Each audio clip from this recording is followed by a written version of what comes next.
Hi everyone, delonewolf here. Welcome back to some EVE Online, and we have yet another update video about what happens in EVE Online since the Citadel expansion out here in the Dital system, which I've basically chosen as our first site for a Citadel deployment, and ours was of course an Strauss Citadel. So it's actually a pretty big milestone that has been reached. You may see it already in the overview right here.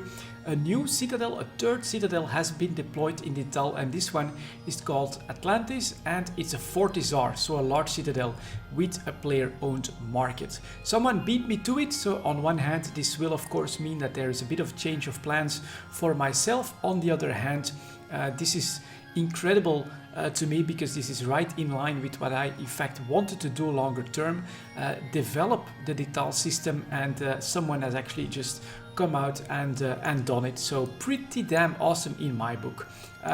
We're going to take a look at that Fortizar Citadel, and I'm also going to test out the player market there. So I created a few cheap items that may be interesting for players there, if they want, for instance, like a cheap frigate fit, right? They may want something like a large shield extender or an energized adaptive nanotech one. Also a couple of strip miners, because yeah, mining is taking off in the Dital system now because of all of the facilities that are becoming available, and so that may be something that's actually sold there as well. So let's head over there. Let's do a warp within zero on Atlantis, the Fortizar that has been deployed there.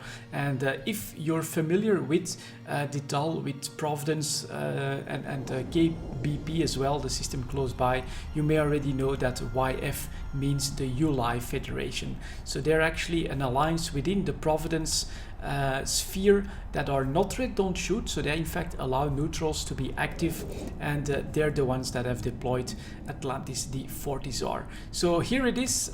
We do warp in on the back of it. That is because of the chosen location. I think it's pretty interesting. I also think it's pretty ballsy, but I can understand why they did it. So here is the Fortizar, and here is at 1100 kilometers the KBP gate, which is of course the gate into Nullsec, into Providence space, and just a few jumps later you're basically in Yulai Federation space. So this could really become a linchpin for the Yulai Federation, not just as a market where, well, players that want to stay in the safety of Isaac can bring their goods to, maybe also as a halting station to then transport stuff to Amar, which is like 9 jumps out from here, but this can also be a response station. One thing, let's quickly dock here, that I've seen happening quite a bit here. For instance, we have a red malediction.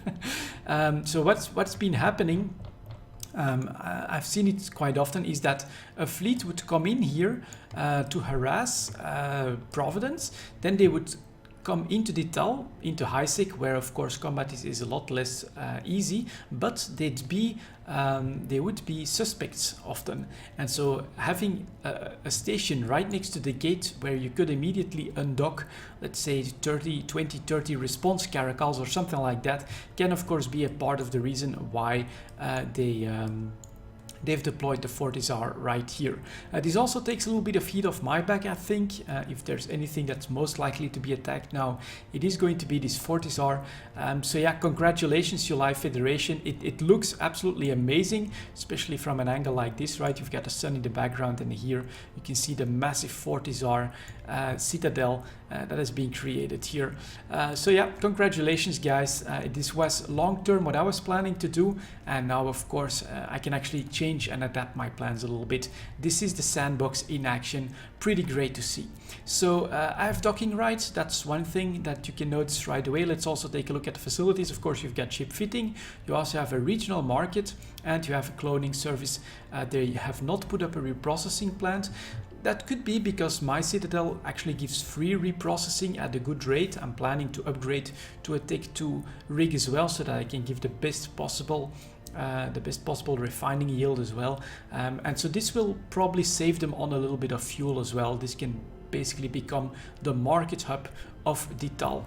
Pretty damn awesome. And yeah, let's give it a go. I already docked here once and did it, so I know it does work, but let's go. We've got energized adaptive, let's say the strip miners here. We can just press right click and view market details, just like in any other station in EVE Online. That is so cool.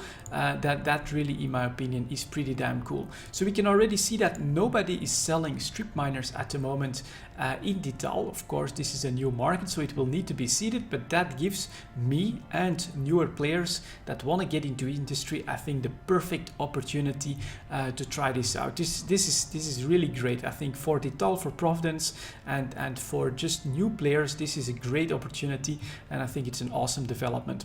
So let's go here. Let's try to sell this item over 3 months. It's considered average 1.9 million, something like that.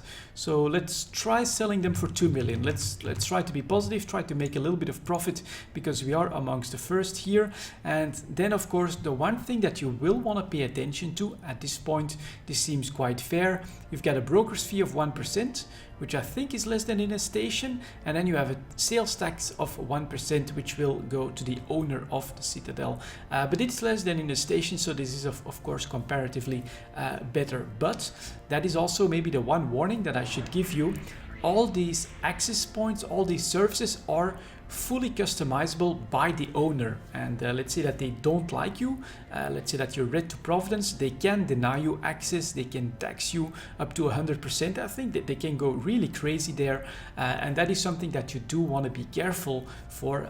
Make sure that you're not red to Providence if you actually want to start selling here and be active here, and make sure that on every trade that you do, that the sales taxes are reasonable, right? If maybe a troll would somehow get access to setting up the taxes, they could troll and set it to 50% all of a sudden, and then it is of course your responsibility to notice that, to be careful when it comes to setting things up. So yeah, this seems pretty damn fair. So let's just press sell, yes, and now can I like refresh that, or just strip miner here, show info, then I can go for view market details. There we go, my sale is up. The seeding of the Detal market has begun here. Let's also press show info on this. Nobody is selling it. Considered to be around 100,000. Obviously, I'd need to do a bit more research. But 120, oh, average is up. All right, that sounds pretty damn good. Again, 1%, pretty fair. Let's press yes, and then here again, view market details. Nobody is selling anything here at the moment, of course. So that's around 170,000. Ooh, that's going for a really nice price on average here in the Devoid region. So yeah, let's see if it sticks, and we'll just press sell. So there you go, that works. And oop, actually didn't check for the taxes right there, but that's quite all right. I think in the journal we'll now see these be taken out. There we go. And that works. There is a market in Dital. It's a player-run market. It's owned by the Yulai Federation, which honestly I'm very happy with, because I've been active in their space. They're not red don't shoot, which I think is really awesome, and that's basically yeah, gonna greatly help the development of Dital if they can keep it, of course, if they can keep it afloat.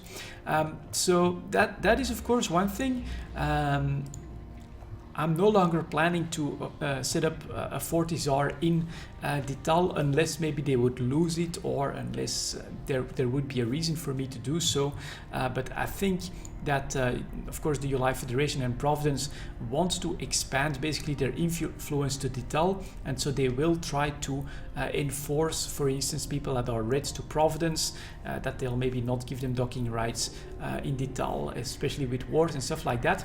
And so they probably wouldn't appreciate it if someone else would set up a completely open Fortizar, for instance, because that would basically undercut their business. And so I'm fully planning to respect that, but I can already see opportunities for myself now for business and for content. That I think is going to be absolutely amazing. So here you can see me undock right above the capital ship undock here, so you can see that this Fortizar is absolutely massive. But how does this change my plans? Well, first of all, of course, I'm planning to take advantage of this market here, try to seed it a little bit, try to make some money. But what can be really interesting, I think, are wars, right? Nullsec is known for their wars. Providence is often war decked, attacked, and people do go after these guys, but they're in it not just for making ISK, but for content and for fights and things like that. And so I think that while I think the Yulai Federation is under an active war deck at the moment, that's not when I'm gonna jump in, but I may try to stock this Citadel with, for instance, cheap PvP ships once contracts become available here, or just sell them on the market right here on the open market, stuff like cheap frigates, maybe some caracals, stuff that is likely to be used in a defensive fleet or in a response fleet. And so the business opportunity is great, but even better now, if this Citadel were to be attacked, I could apply to join that war and offer my services into this fight, and then of course take part of all of that, and that is really I think what could be potentially absolutely awesome, right? If this Fortizar gets attacked, let's say after the Dital system has been developed a little bit, you could really see small independent corporations try to defend this Citadel together with the Yulai Federation, together with the forces of Providence, and you could actually get some pretty amazing content out of all of this. And so the really important one, of course, could be like the invulnerability timer. So in 3 hours and 40 minutes, for instance, this Fortizar will be vulnerable, and there may be a fight if there's an active war deck, of course. And that, I think, could be full of opportunity for awesome content, PvP stuff, helping them out, showing your loyalty, you should say, to Providence, to the Yulai Federation. And for neutral players, because they are not red, don't shoot, this Citadel here could be a great opportunity to experience nullsec for the first time, but from the safety of highsec, but while showing, of course, that you mean the best for Providence and for the Yulai Federation. And so great plan, great development in my book, that they went with putting a Fortizar in Detal here, and I look forward to just trying to help them out a little bit, making some ISK of this, getting this market going, and then possibly, if there's war, if there's action, taking part in that, maybe profiteering from the war as well. Of course, selling ships for a good price can be really useful as well. And so that's basically what happened here, right? Yulai Federation decided we're gonna put our Fortizar in Dital before the Lone Wolf does it, and I think that's pretty damn awesome, because I fully planned to support those guys anyways. My role-playing idea behind this is actually to try and help Providence with the new Empress from the Empire as well, who is more trade-minded, who is more open-minded than the Jamil House. This is great, an incredible development, and I look forward to whatever comes next year. So yeah, there you go, guys. That's my update. There is now a Fortizar, and it looks absolutely amazing in the Dital system, and I'm planning to help these guys out. I'm planning to see what I can do to help develop Dital, to help develop this market, and to maybe defend it if needed as well. So there you go. That's what I wanted to share with you guys in this video. Thank you very much for watching, and I'll see you all next time.